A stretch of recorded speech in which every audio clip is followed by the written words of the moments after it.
Hey friends, it's Dr. Audra. Thank you for joining me here on my YouTube channel. We're here to talk about vaccines, staying healthy. We're going into the fall season. School is starting. Pumpkin spice lattes are on deck. But we want to make sure that we are enjoying our fall, our holiday seasons by staying as healthy as we can. Nobody wants to miss a party.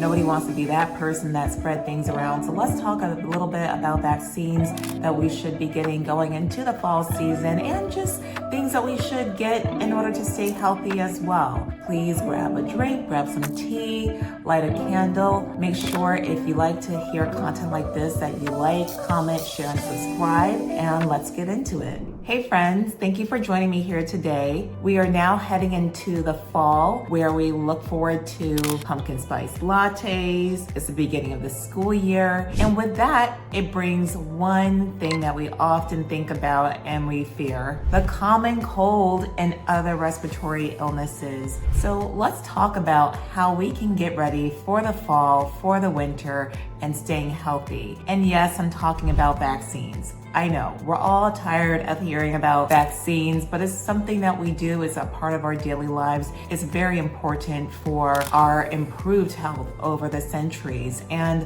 of course, I am gonna talk about it. I am a viral immunologist. I did a PhD where I did research on HIV vaccines, and I even wrote a kid's book about the history of vaccines. So yes, we're gonna talk about it today.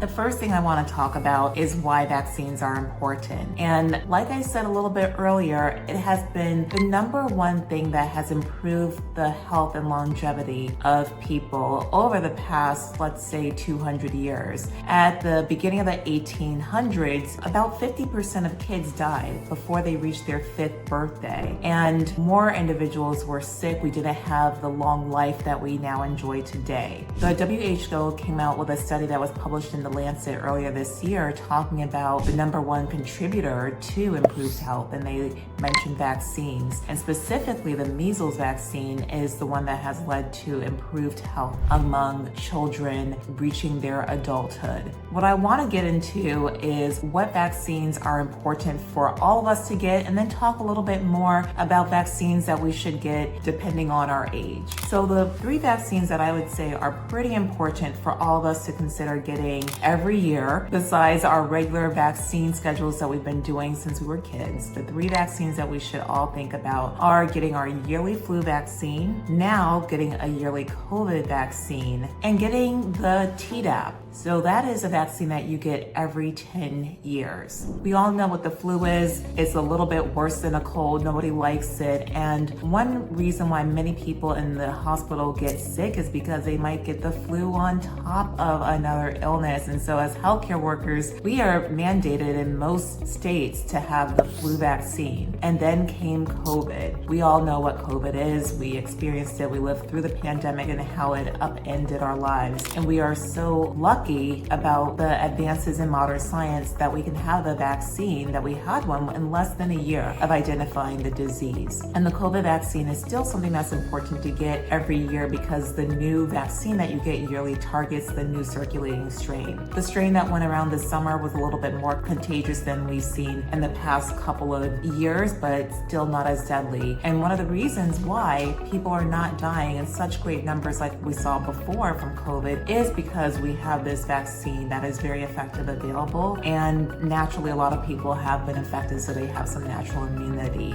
Then there is Tdap, and that is a vaccine that protects against tetanus, diphtheria, and pertussis. A lot of us are not talking about diphtheria, not something that we commonly see that much in the United States, but tetanus and pertussis are 2 illnesses that do circulate every year, and tetanus is something that anyone can get. What is tetanus? It's an infection that you get from a toxin that is released by bacteria, and that toxin we often can be infected by stepping or touching or being pricked by a rusty nail. So if you've ever cut yourself, even on a knife, rusty knife, and you've gone to the hospital, the first thing they're gonna do is give you the Tdap vaccine, because a lot of people don't even remember if they've had that vaccine recently. You only have to get it every 10 years, but something to keep up with. And the Tdap vaccine also protects against pertussis, which is also known as whooping cough. Whooping cough is having a little bit of a resurgence here in the fall, late summer, and we'll say especially going into the early fall of 2024, partially because now we're back out mingling even more than we have in the past couple of years, so it's going around.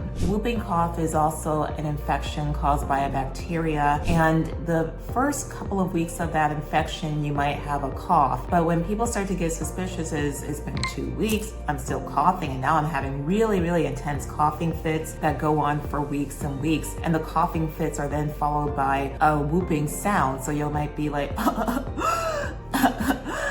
and that is very characteristic for whooping cough. It is a disease that primarily affects young children and can be really tough in them, but also the elderly as well. So I recommend that everyone, especially if you're around young kids, make sure that you're up on your Tdap vaccine and you're able to protect yourself and the elderly because they might be more susceptible to getting sicker. The whooping cough vaccine is also available for younger kids. It's a different formulation, the DTaP, and young kids start getting that as early as 2 months. You're getting a series of 5 shots from when you're 2 months to about 6 years old, and then after that it's about every 10 years that you want to get the different version of the shot called the Tdap. Whooping cough is a disease that it can hang around for months. That's a really annoying thing. You have a cough, you're coughing really intensely. Some people have even broken ribs by how intensely they're coughing, but it's that lingering thing where it can have that cough even for months later as you're starting to get better. So that's why we are concerned about the little uptick that we're starting to see and recommend that people make sure that they're up to date with their vaccinations. So those are the 3 that I recommend for everybody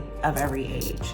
But then there are certain vaccines that I think are really important for specific age groups. So let's first talk about babies. End of last year, beginning of this year, a new vaccination was made available for RSV, respiratory syncytial virus. And that is another respiratory illness, and it's the #1 cause of hospitalization for babies that are under 2 years old. It is amazing that we have a vaccine available for this at this time. And the vaccine is available for pregnant women, for the elderly, because they're also susceptible to becoming really ill from RSV and might even be hospitalized. And then there is an immunization available for babies, either 8 months or younger, or if you're a baby in your second RSV season, that could be up to 2 years old, and you're more likely to have a complication if you have RSV because maybe you have asthma, maybe you have a congenital heart disease, or some other medical illness that would make you more likely to get sick. The immunization is not the vaccine. It is really a antibody that is given to the babies, and they are actually getting a jump start. It's almost like, I don't want to say a cheat sheet or anything, but they're actually getting the answer. They're getting the antibody that will immediately protect them. And the vaccine, how vaccines work is that they show your body, hey, this is what an infection looks like, but now you have to make your own antibodies. And so that's why we sometimes feel a little bit sick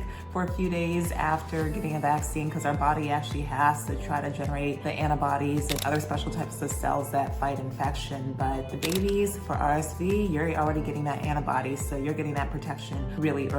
And we also recommend it for women that are in their 3rd trimester of pregnancy because they can pass on their antibodies that they generate in response to the vaccine to their babies before the babies are even eligible to get the immunization. So that's the one vaccine that I would say is really important for young babies to get. Another vaccine that I want to highlight for kids is measles. We have seen spikes in measles infections for the past 10 years. It seems like every year you're hearing about a cluster in New York and Pennsylvania, somewhere else. And that is because vaccination rates from measles has decreased a substantial amount, and that is due to some misinformation about the vaccine. So measles is an infection that causes a lot of spots on your body, it develops on your face, spreads to your whole body. Also starts with the general, malaise that people have from respiratory illnesses, but it can be deadly in children. So it is important that that you get vaccinated for measles. It is the measles vaccine, MMR, stands for measles, mumps, and rubella. And so you're getting protection against 3 illnesses with that one vaccine.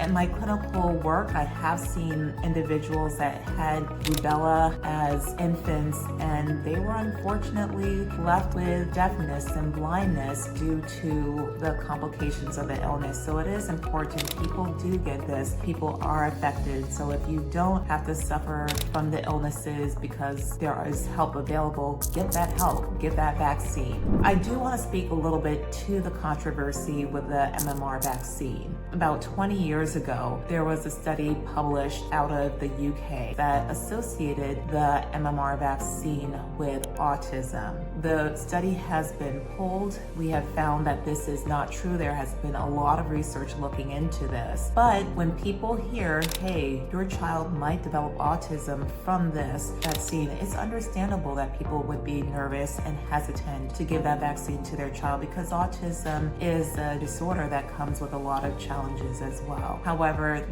I want to reinforce that neither the MMR vaccine nor any other vaccine have been associated with autism. So don't let that be the reason that you don't get the protection that you need. Now, let's talk about our older kids that are about 11 to 12 going into their teenage years or early adulthood. There are 2 vaccines that I would recommend that you get. And again, there are the whole line of vaccines that you have to get with your normal child immunization schedule. But the 2 that I would recommend are vaccine for meningitis and also the HPV vaccine. Meningitis is an infection that causes inflammation of your brain and your spinal cord, and it can lead to death. And people are more susceptible to this when they're living in communal settings. So when we're approaching our teenage years, we might go to boarding school, or especially when you go to college, it will often be recommended that you get the meningococcal vaccine to help protect against meningitis. And this is something that you can start getting around the age of 11 and 12. The HPV vaccine is a vaccine that protects against human papillomavirus. That is a virus that causes